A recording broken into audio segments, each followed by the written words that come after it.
حضرت ابوبکر صدیق رضی اللہ تعالیٰ عنہ کی باطن خلافت اور مقام ولایت پر ایک سوال یہ پیدا ہوتا ہے کہ اگر حضرت ابوبکر صدیق رضی اللہ تعالیٰ عنہ رسول اللہ صلی اللہ تعالیٰ علیہ وسلم کے باطنی خلیفہ بھی ہیں تو پھر کیا وجہ ہے کہ جو طریقت کے سلاسل ہیں ان کی ابتدا حضرت علی رضی اللہ تعالیٰ عنہ سے ہوئی؟ اس سوال کا جواب دیتے ہوئے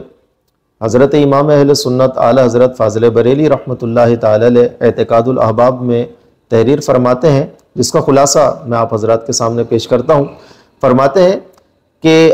اولیاء کرام کی ایک سیر ہوتی ہے جسے کہتے ہیں سیر الی اللہ، اس میں تمام اولیاء کرام برابر ہوتے ہیں، اور سیر الی اللہ جب یہ مکمل ہوتی ہے تو اللہ تبارک و تعالیٰ کے علاوہ ہر چیز ان کے سامنے سے ختم ہو جاتی ہے۔ اللہ تعالیٰ کے علاوہ سارے تمام تر چیزیں جو ہیں ان کے سامنے سے ہٹا دی جاتی ہیں، صرف اللہ تعالیٰ کی ذات ان کے پیش نظر ہوتی ہے۔ اور اب یہاں سے جب ہر چیز فنا ہو گئی، مقام فنا پر یہ پہنچتے ہیں تو سیر فی اللہ کا مقام شروع ہوتا ہے، اور اس کے اندر کوئی انتہا نہیں ہے۔ اب جو جتنا آگے جاتا رہتا ہے اس کو اتنا ہی قرب خداوندی حاصل ہوتا ہے اور اتنا ہی اس کا بلند مقام ہوتا ہے ولایت کے اندر۔ تو فرماتے ہیں کہ حضرت ابوبکر و حضرت عمر، حضرت عثمان، حضرت علی یہ تب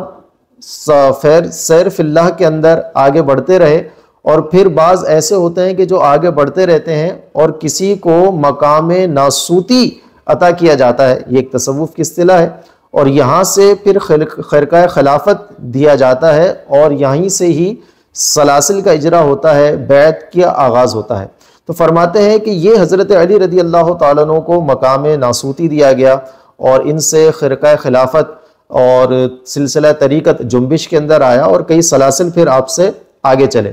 لیکن یہ ایک الگ فضیلت ہے جو قرب خداوندی سے ایک ہٹ کر ہے کہ آپ دعوت الی الخلق اور لوگوں کی رہنمائی کے لیے آپ کو مقرر کیا گیا اس مقام کے اوپر۔ تو فرماتے ہیں امام اہل سنت اعلیٰ حضرت کہ یہ ایک خاص فضیلت ہے جو حضرت علی رضی اللہ تعالیٰ عنہ کو عطا کی گئی، اور یہ ایک فضیلت کیا ایسی بدرجہ فضیلتیں ہیں جو حضرت علی رضی اللہ تعالیٰ عنہ کو ملی، لیکن وہ حضرات شیخین کریمین کو نہیں ملی۔ لیکن کیا اس ایک فضیلت سے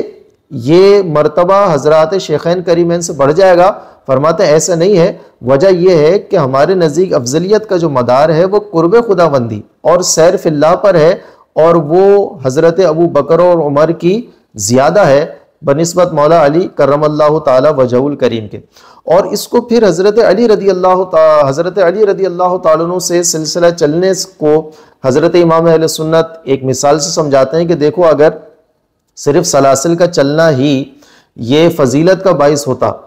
تو حضرت علی رضی اللہ تعالیٰ عنہ کے بعد جو سلاسل چلے وہ امام علی مقام امام حسین رضی اللہ تعالیٰ عنہ سے چلا، یا امام حسن بصری رضی اللہ تعالیٰ عنہ سے چلا۔ حضرت امام حسن مجتبی رضی اللہ تعالیٰ عنہ سے کوئی سلسلہ نہیں چلا، حالانکہ امام حسن مجتبی رضی اللہ تعالیٰ عنہ کا مقام و مرتبہ امام حسن بصری سے بالیقین ارفع و اعلیٰ ہے، اور امام علی مقام امام حسین رضی اللہ تعالیٰ عنہ سے بھی آپ کا مقام بلند اور عرفہ ہے، لیکن پھر بھی سلاسل کا جو اجرا ہوا وہ امام حسن بصری سے اور امام حسین رضی اللہ تعالیٰ عنہ سے ہوا۔ تو پتہ چلا کہ صرف سلسلوں کا چلنا یہ افضلیت کا